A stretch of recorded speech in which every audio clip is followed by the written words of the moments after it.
Hillary Clinton. Okay. Remember her? She has just endorsed a MAGA-backed Democratic candidate in a New York primary. So, I'm going to get to this insanity, though you could argue not really insane considering who Hillary Clinton is and especially what she's become since her loss in 2016. But this, you may be wondering, first of all, how is there a MAGA-backed candidate in a Democratic primary? So this is in New York's 16th district, where a Republican cannot win in a general election. So the real race is in the primary between two Democrats. And Hillary Clinton has decided to endorse the individual who is running against the person already in Congress, in Jamaal Bowman. And not only that, but the person she is endorsing is the absolute worst kind of candidate imaginable. Now, Hillary Clinton's not new to this race, or I should say this, Jamaal Bowman's district at least, as back in 2020, she backed Eliot Engel, who at the time was the sitting Democrat in Congress. And it was her first primary endorsement of 2020, one of a handful. Hillary Clinton does not really weigh in too often on congressional primary races, except if it's to support a conservative running against a progressive. So she came into this race in 2020 to back Eliot Engel.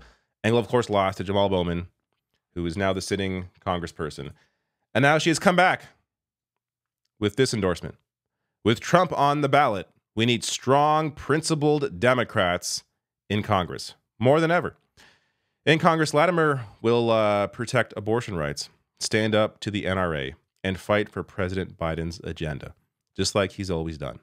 Make a plan to vote by June 25th. Make a plan to vote, if you're in that district, by June 25th to vote for Jamaal Bowman. Now, I highlighted this here, so who can reply? So Hillary purposely blocked replies on this. The only person to reply is George Latimer, of course. But I found this interesting because this is new. I went back through some of her tweets, and May 15th is the last time that she allowed a reply to a tweet of hers where she got ratioed 6.2 to 4.6. Now, this is where the reason why I'm bringing this up is because here she tweets out, our climate crisis isn't coming. It's here, and today's children are among those who will feel its effects most. So here she's pretending to care about the climate crisis. Now, there are many reasons why we can go through her history, why she has never cared. But in this instance, this is the candidate she is endorsing here in New York has literally said this. Faced with an urgent climate crisis and a Democratic base hungry for climate action, Latimer has said, this is the Hillary candidate, quote, there is not going to be a George Latimer climate change bill. George Latimer is not the climate change candidate. If you were discussing the issue of climate change or making this announcement because you actually cared about climate change, cared about the climate crisis, and not just doing it for clout, you would be endorsing the better candidate on the issue of climate change in this race. But instead, she's backing the guy who has promised to not sign his name to a climate change bill.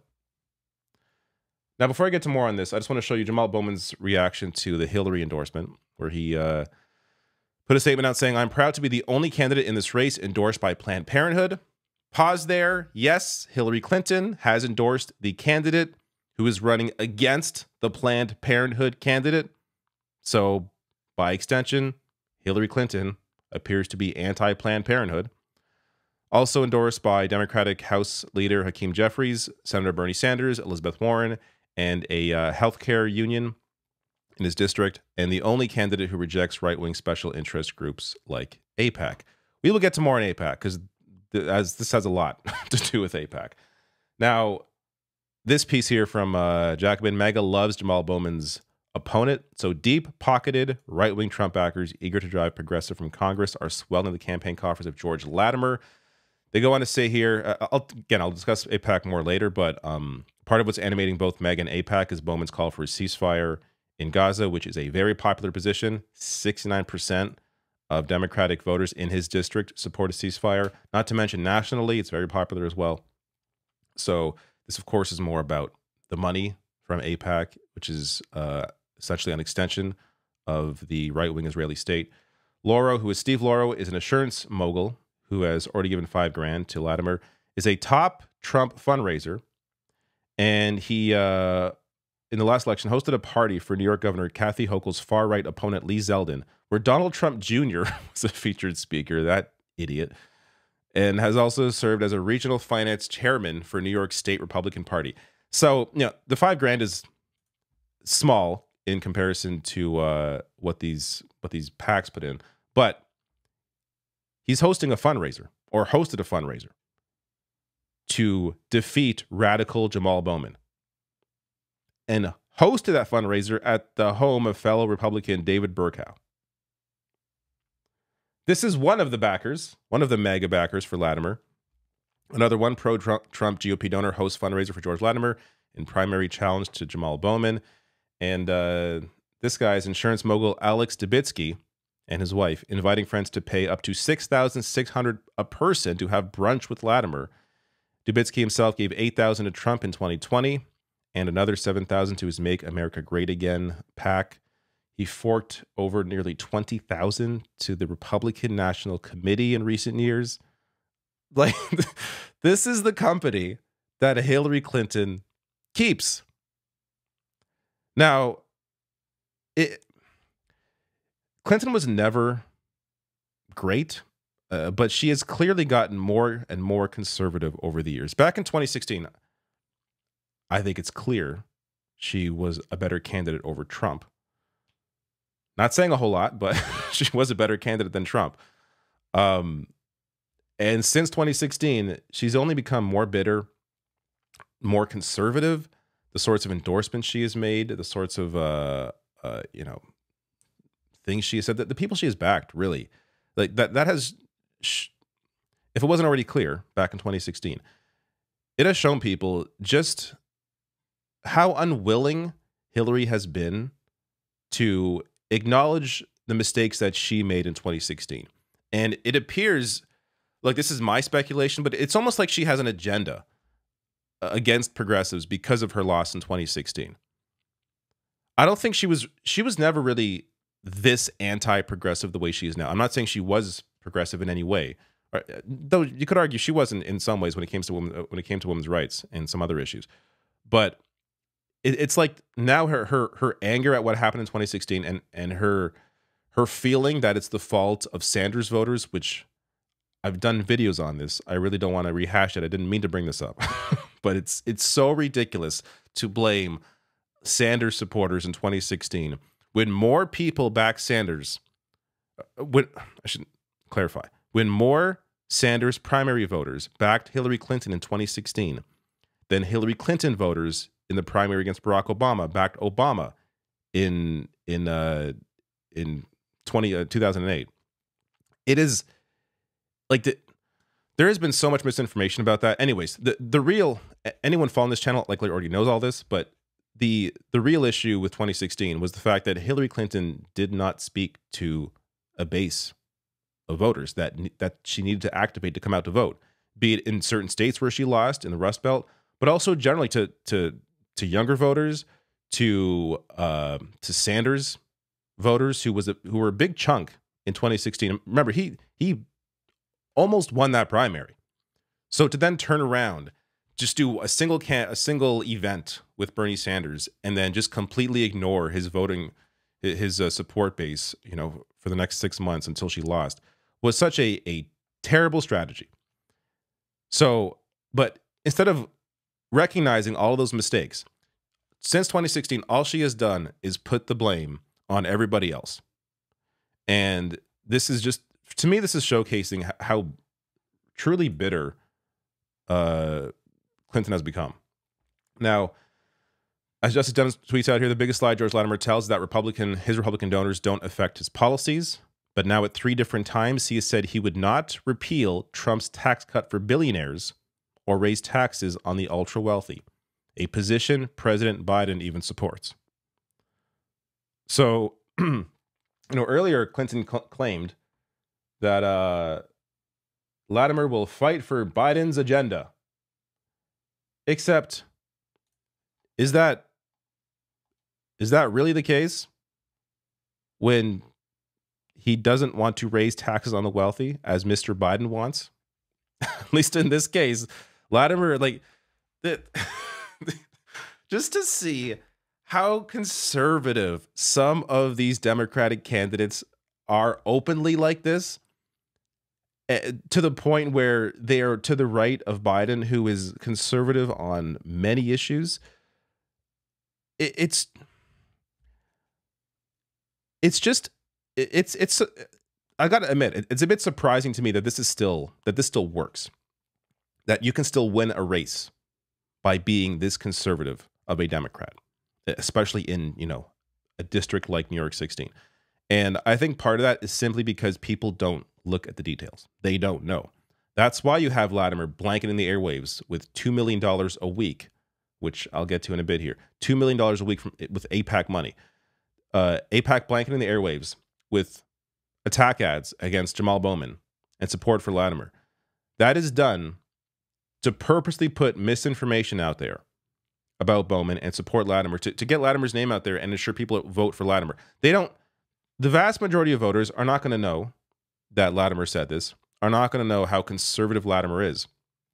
But if there is enough, if his name gets out there enough with the amount of money that is backing him, then essentially that is the most important thing. In any race, especially a primary race, name recognition is the most important thing.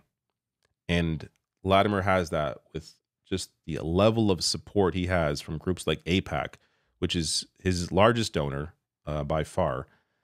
And it is such an issue here that Politico, which is a center-right publication, even they are willing to discuss the idea that this may be Republican meddling. And they have featured George Latimer in the piece that is just generally about AIPAC. But Latimer is taking so much cash from AIPAC that they figured we got to put him in the headline here, because it's like this guy is essentially a Republican. And like that, Latimer would get any support from any Democrat, let alone a former Democratic candidate for president in Hillary Clinton, is wild. Now, I should say wild in the wild without any context, not wild in the obvious context that, of course, big money and groups like AIPAC control a lot of the Democratic Party, just as they do with Republicans. And of course, they completely control the GOP. At least there's a bit of a fight within the Democratic Party. But so AIPAC launched in 2022. They launched their super PAC, United Democracy Project. And at the time, they came under fire for attacking Democrats while it endorsed more than 100 Republicans who voted to overturn the results of the 2020 presidential election. So again, to contextualize this, Hillary Clinton on the same side as election deniers. This is how deep her hatred runs for Jamaal Bowman and other progressive candidates. So AIPAC's super PAC, as I said earlier, their first ad buy was 1.9 million, and that is how much they are spending per week, about $2 million a week against Jamaal Bowman. On top of all of that, Latimer's also failed to disclose his finances, which is incredible. Again, this goes to maybe why MAGA loves him, is much like Trump, not willing to be transparent.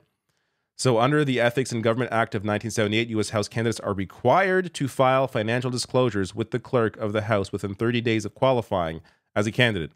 Latimer, who publicly launched his campaign in the first week of December and registered with the FEC on December 4th, still has not filed his disclosure. Imagine this was Jamaal Bowman. I feel like this would be a much bigger story if a progressive was unwilling to file these disclosures. But the corporate candidate, the Republican-backed candidate, isn't doing it. And it's this little story in sludge that you may have missed. And again, Hillary Clinton backing his candidate. If a major Democrat backed a progressive who was not disclosing their finances, that would be a massive story. That alone, separate from even the MAGA support and everything else. And on top of all of that, he's also been using Islamophobia to attack Jamaal Bowman. During one debate, he said Jamaal Bowman's constituency was Dearborn, Michigan, which you may wonder, that's kind of a random city. Why would he say that? Dearborn, Michigan is the first Arab majority city in the U.S. So because Jamaal Bowman backs a ceasefire, which is really, let's be honest here, the bare minimum that politicians should be supporting, because he backs a ceasefire, he's being attacked with Islamophobic remarks like this, which wasn't the first time, because back in February, Latimer did the same thing and was condemned by groups there. Essentially, Latimer was saying that Jamaal Bowman, he's being backed by terrorists, and then wasn't able to verify or to give any examples of why that is.